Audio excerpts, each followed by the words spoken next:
అంజు రణవీర్ కూతురు అవునా కాదా అని చెప్పి ఆమెర్ బాగి ఇద్దరు ఆలోచిస్తూ ఉంటే అప్పుడు ఆరుకి ఒక ఆలోచన వస్తుంది. ఇక చైన్ గురించి గుర్తు చేద్దామని చెప్పి ఆరు కావాలనే అమర్ బాగీలకు టీ ఇస్తూ తన చైన్ని అక్కడ పడేసి, అయ్యో నా చైన్ కనిపించడం లేదు, దానికి ఒక డాలర్ కూడా ఉంటుంది, ఎక్కడ పోయింది అని చెప్పి ఆరు వెతుకుతున్నట్టుగా నటిస్తూ ఉంటుంది. దాంతో బాగి, ఏంటక్క చైన్ పోయిందా, జాగ్రత్తగా ఉండాలి కదక్క అని చెప్పి అంటూ ఉంటుంది.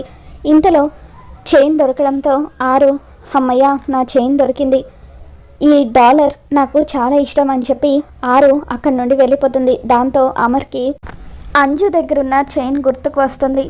ఏంటండి దేని గురించి అంత దీర్ఘంగా ఆలోచిస్తున్నారు అని చెప్పి బాగి అడుగుతూ ఉంటుంది. ఏం లేదు, అంజుని మేము దత్తత తీసుకున్నప్పుడు తన దగ్గర ఒక చైన్ ఉండేది అని చెప్పి ఆ చైన్ ద్వారా ఏమైనా రణవీర్ కూతురా కాదా కనిపెట్టొచ్చా అని ఆలోచిస్తున్నాను అని చెప్పి అమర్ అంటూ ఉంటే, అవునండి మంచి ఆలోచన, మీరు ఆ చైన్ తీసుకెళ్ళి రణవీర్కి చూపించండి, రణవీర్ తన కూతురిది అయితే వెంటనే గుర్తుపట్టేస్తాడు, అదే ఒకవేళ రణవీర్ కూతురిది కాకపోతే మనం అంజు గురించి చెప్పాల్సిన అవసరమే లేదు కదా అని చెప్పి బాగి అంటూ ఉంటుంది. అవును నువ్వు చెప్పింది కరెక్టే అని చెప్పి అమర్ అంటూ ఉంటాడు. ఇంతలో రాథోడ్ అమర్ దగ్గరికి వచ్చి, సార్ రణవీర్కి సంబంధించిన కేసు కోర్టులో నడుస్తుందని చెప్పాను కదా, దానికి సంబంధించిన హీరింగ్ ఈరోజే ఉందట, తన కూతుర్ని కోర్టుకు తీసుకువెళ్తేనే రణవీర్కి ఆస్తి దక్కుతుందట అని చెప్పి రాథోడ్ అంటూ ఉంటాడు. సరే మనం ఒకసారి వెళ్ళి రణవీర్ని కలుద్దాం పద అంటూ అమర్ రాథోడ్ని తీసుకొని రణవీర్ ఇంటికి వెళ్తాడు. మరో పక్క అంజు రణవీర్ ఇంటికి వస్తుంది. ఇక అప్పుడు రణవీర్ అంజుతో, అమ్మ అంజు చాలా థ్యాంక్స్ అమ్మ నా కోసం వచ్చినందుకు అని చెప్పి అంటూ ఉంటాడు. అవును అంకుల్ మిమ్మల్ని ఒక విషయం అడగాలని అనుకుంటున్నాను, నన్ను కిడ్నాప్ చేసింది మీరే కదా అని చెప్పి అంటూ ఉంటే, అవును అంజు నిన్ను కిడ్నాప్ చేసింది నేనే అని రణవీర్ అంటాడు. ఎందుకు అని చెప్పి అంజు అడుగుతుంది.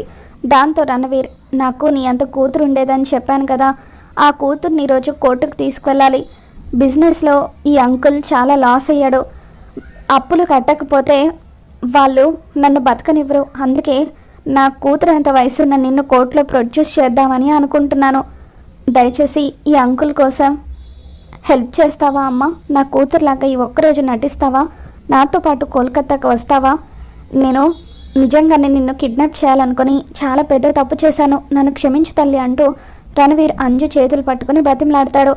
ఇక తప్పు చేసి ఒప్పుకుని సారీ చెప్తే ఆ సారీ యాక్సెప్ట్ చేయాలని మా మమ్మీ చెప్పింది, సరే నేను మీతో పాటు కోల్కతాకు వస్తాను, కానీ డాడీకి ఫోన్ చేసి ఈ విషయం చెప్తారా అని అంజు అంటుంది.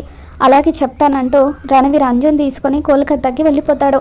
మరోపక్క అమర్ రాథోడ్ ఇద్దరు రణవీర్ ఇంటికి వచ్చేసరికి లాక్ వేసి ఉంటుంది. ఇదేంటి లాక్ వేసి ఉంది, కోల్కతా కానీ వెళ్ళుంటాడా అని చెప్పి అమర్ ఆలోచిస్తూ ఉండగా అంజు ఇంట్లో కనిపించకపోవడంతో బాగి కంగారుగా అమర్కి ఫోన్ చేస్తుంది. ఏమండి ఇంట్లో అంజు కనిపించడం లేదు అని చెప్పి బాగి అంటూ ఉంటే, ఇకప్పుడు అమర్ సీసీటీవీ ఫుటేజ్లో చూసావా అని అంటూ ఉంటాడు. చూశానండి, అంజు ఒకతే గేట్ దాటి బయటకు వెళ్ళిపోయినట్టుగా రికార్డ్ అయిందని చెప్పి బాగి అనగానే అమర్ ఎంతగానో కంగారు పడిపోతూ ఉంటాడు. సరే నేను చూసుకుంటాను అని చెప్పి అమర్ ఫోన్ పెట్టేశాక రాథోడ్ మనం వెంటనే కోల్కతాకి బయలుదేరి వెళ్ళాలి, ఒకవేళ రణవీరే అంజుని కోర్టుకు తీసుకువెళ్ళి ఉంటే ఈరోజు రణవీర్ని ప్రాణాలతో విడిచిపెట్టను అని చెప్పి అమర్ రాథోడ్ని తీసుకుని కోల్కతాకి బయలుదేరి వెళ్ళిపోతాడు. మరోపక్క ఆరు కూడా అంజు కనిపించకపోవడంతో కంగారు పడుతూ ఉంటుంది. గుప్తాని పిలిచి గుప్తాని అడుగుతూ ఉంటుంది.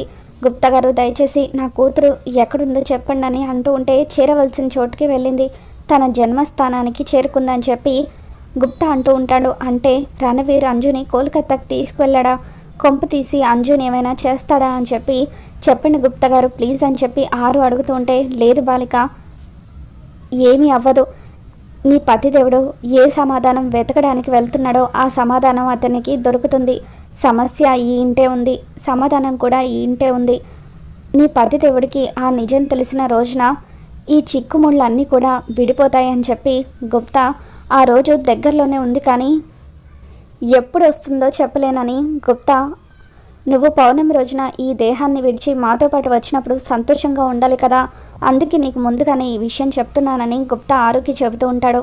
మరోపక్క అంజుని రణవీర్ కోర్టుకు తీసుకుని వెళ్తాడు. నేను చెప్పిందంతా గుర్తుంది కదా అంజు, జడ్జి గారు అడిగినప్పుడు నేను చెప్పినట్టుగానే చెప్పు అని అంటూ ఉంటే, అంకుల్ నేను ఒక్కసారి డాడీతో ఫోన్ మాట్లాడతాను ప్లీజ్ అంకుల్ అని చెప్పి అంజు అంటుంది.